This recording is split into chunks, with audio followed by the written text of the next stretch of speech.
validates what I was talking about earlier today about the Plan B. Talagang the desperation is showing that these are all desperate attempts to try and salvage somehow the candidacy of the administration candidates. I also have heard that Senator Grace has turned down the offer.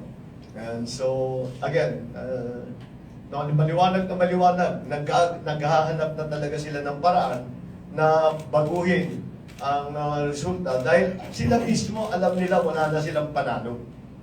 That's the reason why they're doing all of this, why there is a plan B, why they're trying to make alliances with other parties. All of this, dahil alam na nila walang panalo ang kanilang kandidato of the administration. So, and that is why, and that is something that we already knew since before, nakaliwanag naman sa amin na talagang way ahead ang aming mga numbers. And as I said, I just saw the survey puts us in double digits. The actual number is about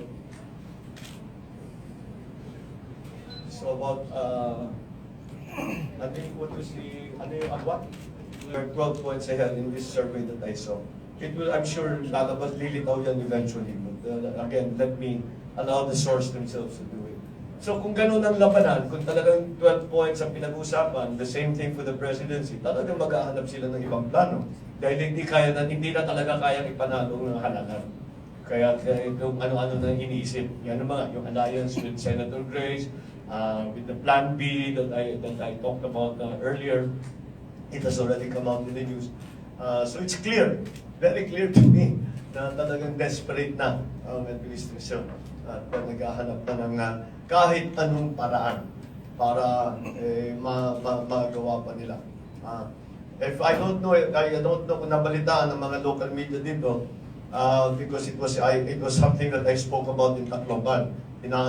Sinasabi ko na meron kaming napalitaan na ang LP may pinaplanong Plan B nga. And the Plan B is very simple. Ipipilit nila, kaya yung survey, tinataas si Robredo para idadaya nila para pumasok sa maging manalo ng bise. Tapos, pag nanalo na si Duterte, i-impeach na si Duterte para si Robredo, LP pa rin ang mamumuno. So that is the Plan B that I heard from an LP insider. Sila ang nagsabi sa akin. He is a member of the Liberal Party. Yan daw ang mga pinag-uusapan. So that again is a clear indication of the desperation. Yung sinasabi kasi halimbawa the case